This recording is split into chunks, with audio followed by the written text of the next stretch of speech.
In this episode of the Roadside MBA, we visit the Rosa Brothers Milk Company in Central California. Okay, who's ever milked a cow before?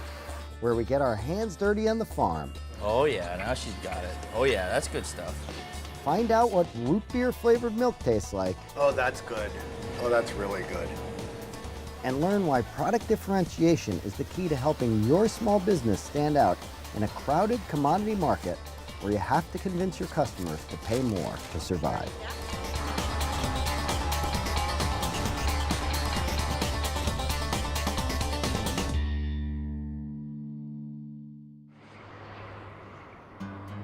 We're on the road, heading south from San Francisco. 3 economics professors leaving our day jobs behind, off on a journey into California's agricultural heartland. This area that we're in the middle of now is called the Central Valley of California. It's full of dairy farms. This is Tulare County. The dairy industry here brings in as much as $1.8 billion a year, more than any other county in the United States. We've come to find out what it takes to make it in the milk business. Hello. Hi, Roland. Hi, good to see Scott, you guys. good to see you. Scott. Roland Rosa is a third-generation dairy farmer. He and his brother Noel inherited the family farm 16 years ago. So thanks for coming out. Are you guys interested in the full tour or just kind of a We're ready in a tour. We're ready for a tour. We want to see some dairy cows. We want to Good. see some cows. Yeah. Good. We've got plenty of cows here. Roland takes us to the milking barn, where the production process begins. Okay, who's ever milked a cow before? Milking the cow wasn't my favorite thing that I did today. There's a teat canal there, and so you want to grab at the top and kind of push the milk down, and then it'll come out. I was nervous when I was milking the cow. I thought I might get kicked. It went smoother than I thought. Milk actually came out, which I was a little bit surprised. So this one goes on this quarter here. Then you put the vacuums on each of the teats, and the rest is sort of vacuumed or sucked out through a tube. It kind of simulates what you're doing with your hand. So those pulses of milk go through a sensor and then goes into the pipeline. I always sort of wondered, how do they get all that milk that they, even had in the production area? How do they get all that milk? Well, now I understand, because those cows are full of milk. Next, he shows us where all those full-grown cows come from. This is the area where the calves are born. That's a calf that was just born this morning. Just this morning. Right. Wow. I also really liked seeing the baby cow. That was kind of cute, wasn't it? Calves have just huge eyes. It was kind of looking up at me, wondering why I was there. So first thing you want to do if you're going to feed it, you want them to be standing up so they can swallow properly. Get up, little guy. So you have to reach your fingers into the cow's mouth, very sharp teeth, and then following behind that, you have to come in with the bottle. There we go. You would think the cow would be hungry, right? This is a cow that has to grow, so it needs to eat, but yet you kind of had to convince it that that had to happen. Squirting some milk into the cow's mouth forcibly would show the cow that this is a good place to get a meal. Oh yeah, now she's got it. Oh yeah, that's good stuff. Roland and his brother Noel enjoy being farmers, but they say it can be a hard way to make a living. The state of California sets the price for milk. We're all going to get the same price. No matter what processor we go to, the state sets a minimum price, and that's all the processors pay. In 2009, we saw a situation where our input costs really went up and the value of our product completely went down, and there was such a disparity there. There was no way that any dairy farm in California was going to survive. And so it was a situation where you realize you can't run a business like that. We have to have some control over the product pricing. A couple years ago, they said, okay, how can we separate ourselves? How can we differentiate ourselves from all these other dairy farmers around here? And they said, let's move down the vertical chain of production. Let's vertically integrate forward into producing milk rather than just taking it out of cows and selling it to big processors. We're going to process it ourselves and have actual milk that we are going to sell to consumers.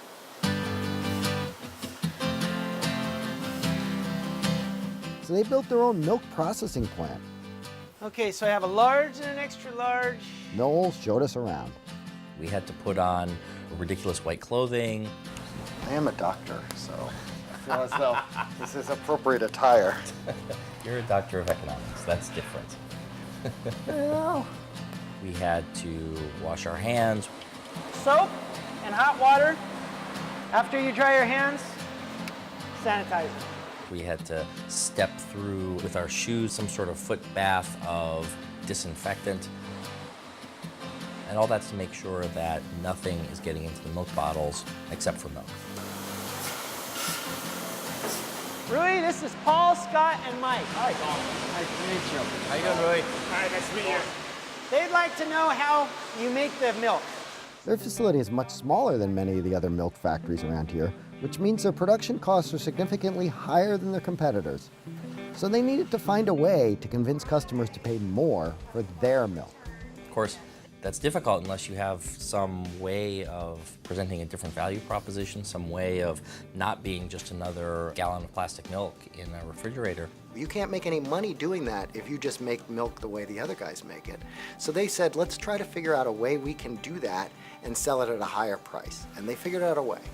And it's by making the milk in glass bottles. We researched this for a couple of years, and part of our research was my brother went online and found farms that were bottling their own milk across the country.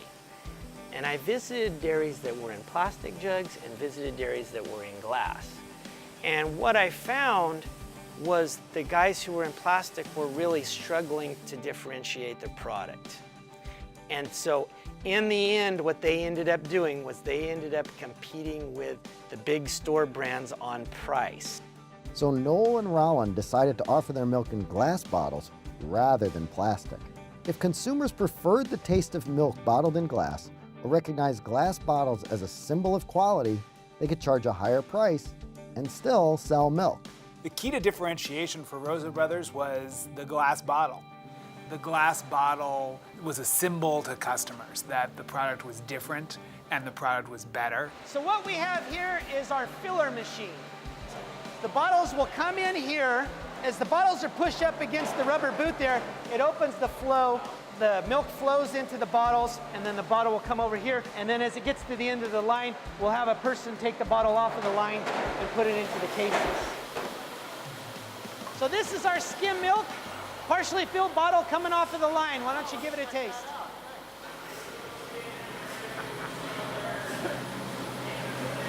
That's good stuff. Good. Do you have any cereal? Yes.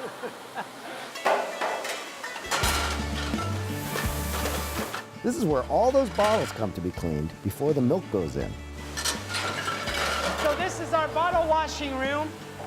This machine takes them through a hot water caustic bath, and then it does a series of rinses, and then it does a sanitizer, and the bottles come out clean. They go directly onto the conveyor and directly to be refilled. Noel put us to work washing bottles. I'm getting the hang of it. But as we loaded the washer, we wondered, why can't the big milk processor just put their milk in the glass bottles and sell it at a lower price, putting Rosa Brothers out of business? Turns out their factories are too big. One broken bottle would be a disaster.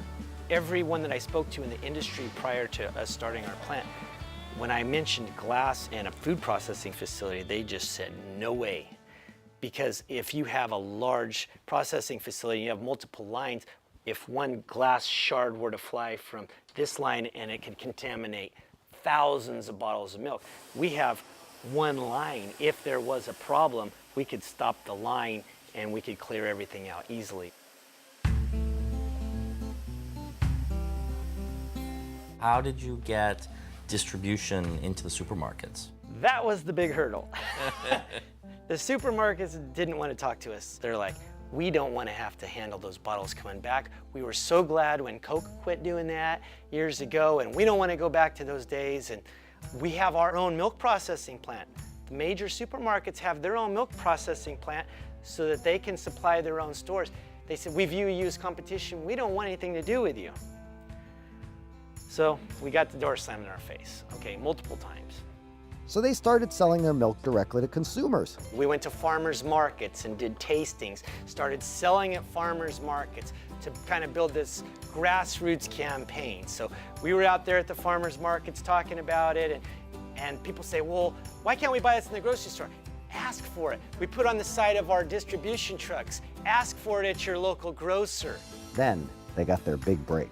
Then we went to a food show and we won New Product of the Year. We got a lot of press with that. And so a lot of people were talking about our products, so then we got the call from some of the major retailers, yeah, we need to talk to you. So that groundswell of people pressuring the dairy manager, who then pressured the store manager, who then pressured the district manager, who then went to corporate and said, we need this product in our store. Another way Rosa Brothers milk stands out from the competition is its unique flavors. Okay, guys, Wow. here we have some flavor samples. Nice. Chocolate, root beer float, orange cream, Milk does taste better when it's fresh. It also tastes better when you put a lot of sugar in it.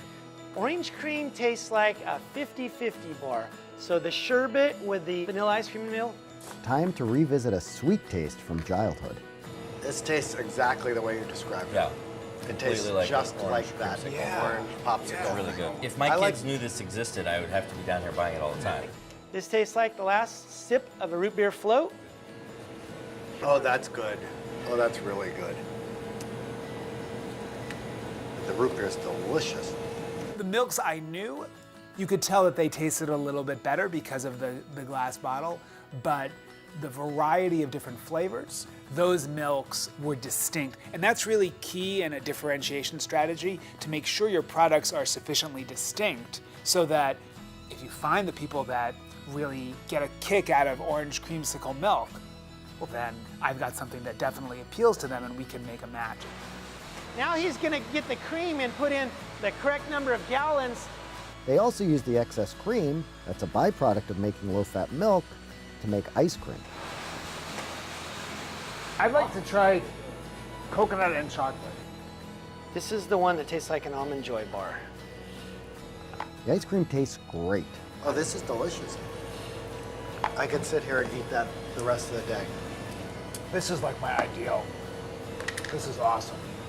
I had the pistachio ice cream, which was excellent. I would buy that if it were available where I live. Noel says they use all natural ingredients, and they don't use preservatives like the big manufacturers because they don't have to ship their ice cream so far. But we think that Rosa Brothers might have a harder time competing in the ice cream market against the likes of Ben & Jerry's and Haagen-Dazs. It's harder to differentiate yourself in terms of packaging with ice cream than with milk. There are already established competitors in that space. So I think that's the fun story to follow over the next few years about Rosa Brothers, is what's going to happen with the ice cream side. So let me ask the final question. If we drive by back, if we're ever stupid enough to rent an RV again and drive out this way, if we drive down K Street or wherever you are in downtown Tulare 5 to 10 years from now, what are we going to see? I think it's going to look exactly the same, but some of those buildings along K Street that don't have any signs will probably be additional warehousing and additional facilities for us. And in my Palo Alto grocery store, am I going to see Rosa Brothers by 5, 10 years from now? Yes. All right, we have that on tape.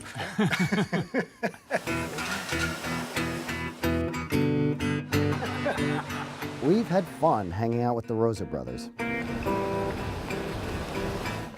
But now it's time to say goodbye and get back on the road.